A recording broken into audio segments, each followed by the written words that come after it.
में आके नेतागिरी करना चंद्रशेखर आजाद रावण को भारी पड़ गया। अभी आपने देखा किस तरह से चंद्रशेखर आजाद रावण के आजाद समाज पार्टी के जो सपोर्टर्स हैं उन्होंने यूपी में गाड़ियों को तोड़ दिया और रोड भी जाम किया और इस पर पुलिस की कार्रवाई भी हुई। वैसे तो आपने चंद्रशेखर आजाद रावण को हमेशा विक्टिम कार्ड प्ले करते हुए देखा होगा। कभी ये आदमी अपनी जिम्मेदारी नहीं लेता, हमेशा जिम्मेदारियों से भागता है और दूसरे पर आरोप लगाता है। लेकिन एंकर के सवालों के सामने आज चंद्रशेखर आजाद रावण की एक नहीं चली। तो वीडियो को एंड तक जरूर देखें। जय हिंद। जो सो कथित रावण हैं, जो अपने आप जिनका नाम रावण कहते थे अब नहीं लगाते हैं, उन्होंने अपनी सेना को पहचानने से इनकार कर दिया। वो पहचान भी नहीं रहे इनको कि ये मेरे लोग।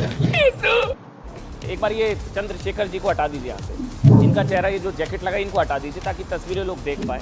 देश के युवाओं को उन नेताओं से सावधान करने वाली खबर है जिनकी गंदी पॉलिटिक्स के चक्कर में फंसकर युवा अपनी जिंदगी बर्बाद कर देते हैं। नेता पहचानने से मना कर देते हैं साहब। आजाद समाज पार्टी के नेता और नगीना से सांसद चंद्रशेखर, आप एक बार फिर से चर्चा में हैं, बल्कि ये कहूं विवादों में हैं तो गलत नहीं होगा। क्या हो गया प्रयागराज में जो इतना बवाल हो गया आपको हाउस अरेस्ट करने के बाद?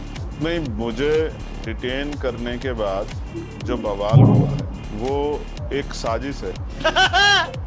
मैं तो डिटेन था, मैंने सभी से संयम बरतने की मांग भी की, लेकिन एक कॉन्स्पिरेसी करके जो है पीड़ित लोग जो इंतजार देख रहे थे कि उनका भाई आएगा उनकी मदद करने के लिए, उनकी सुनवाई करने के लिए, अपना दुख दर्द बताएंगे, उनके बीच में कुछ लोगों ने घुसकर जो है उन सीधे साधे लोगों को उस हिंसा का जो है सहभागी बना दिया जो हिंसा वहाँ हुई।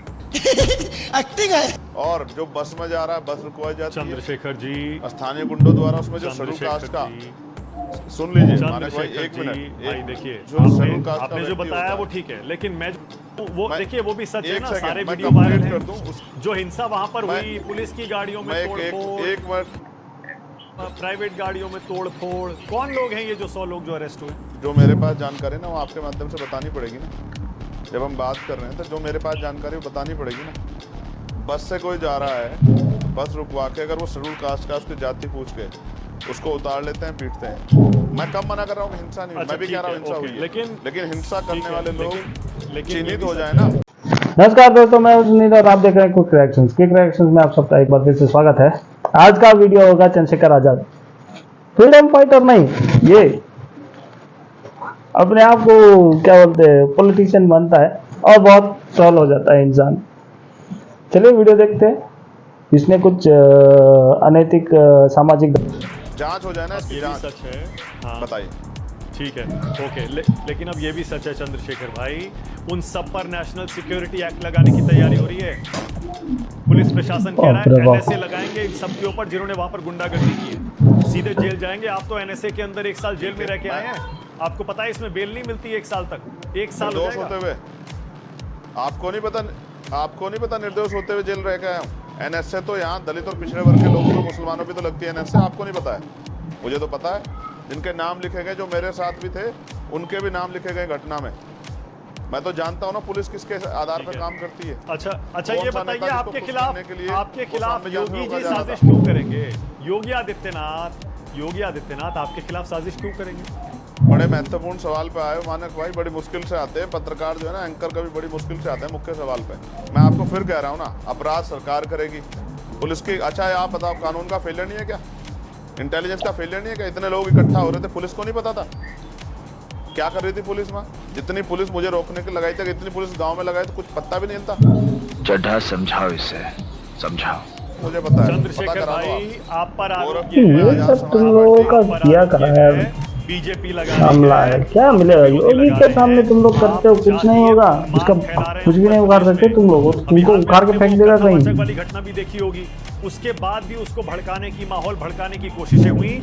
आप पर आरोप लग रहा है कि आप समाज में जहर फैला रहे हैं। जवाब दें।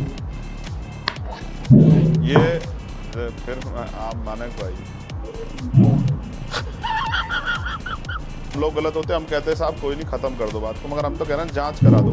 जांच करानी किसके हाथ है? मेरे हाथ में नहीं है ना। मुख्यमंत्री जांच करा दें, ठीक है, ओके चंद्रशेखर भाई, ओके, 2 और मुद्दे हैं, ओके, 2 और मुद्दे हैं जिन पर आपकी राय बहुत जरूरी है। पहला, हाल में दत्तात्रेय होसबोले हैं, आरएसएस के सह कार्यवाह, उनकी तरफ से एक बयान आया चाहिए, इस पर खूब डिबेट चल रही है, आपकी राय क्या है? आपने कहा ना कि आरोप लग रहे, आरोप तो बहुत लोगों पे लगता है ना। इस देश में कौन है कमजोर वर्ग का जिस पे आरोप नहीं लगे? बाबू साहब पे भी आरोप लगाए गए, काशीराम साहब पे भी आरोप लगाए गए। संविधान के आधार पे सब लोग चलें, देश चले, प्रदेश चले और जनता चले, तभी फायदा होगा देश को, तभी देश तरक्की करेगा, तभी। ठीक है, आप कह रहे हैं ओके, ठीक है, बहुत बढ़िया, बहुत बढ़िया।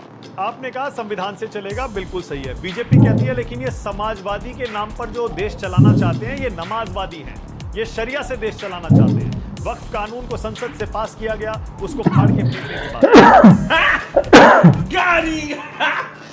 बात। बहुत अच्छी बात की आपने मानक भाई। आपने कहा ना कि वो कह रहे हैं समाजवादी नमाजवादी। आप मुझे बताओ, देश को बांटने वाले को, धर्म को बांटने वाले, जातियों को बांटने वाले, आप कह रहे हैं कि मैं बंटवारा कर रहा हूँ। इस तरह के आरोप आपने कहा था कि आपके ऊपर लगा रहे हैं बीजेपी के लोग, आपके विरोधी लोग।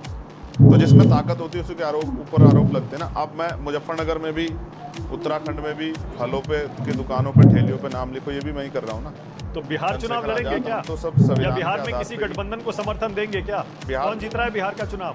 देखिए, आपने वक्त की बात की थी, 1 मिनट मैं आपको जवाब दे दूं। आपने कहा वक्त अमेंडमेंट बिल जो है, हमने पार्लियामेंट में पहले दिन उसका विरोध किया और आखिरी दिन जिस दिन वो पास हुआ अपना विरोध दर्ज किया। ये लोकतांत्रिक अधिकार है हमारा कि अगर हम किसी कानून से सहमत नहीं है और हम उसकी निगेटिविटी को जानते हैं, उसके गलत प्रभाव को, तो उनका विरोध बंद करो, हाथ जोड़ के। मैं उन्होंने गाड़ियां तोड़ी, सड़कें जाम की, पुलिस से भी भिड़ंत हुई। अगर मजबूर ना होते तो यहाँ नहीं आते। मजबूर हो गया है, सड़क पे आदमी तब निकलता है जब नाम उम्मीद हो जाता है। वो परिवार बार बार चीख के बुला रहा है, तो पुलिस को हमें जाने देना चाहिए ना। दरअसल चंद्रशेखर आजाद अपने समर्थकों के साथ उसी पीड़ित परिवार से मिलने जा रहे थे, लेकिन पुलिस ने उन्हें रोक लिया। गुस्सा इस बात का था कि उनके नेता चंद्रशेखर आजाद को सर्किट हाउस में रोक लिया गया।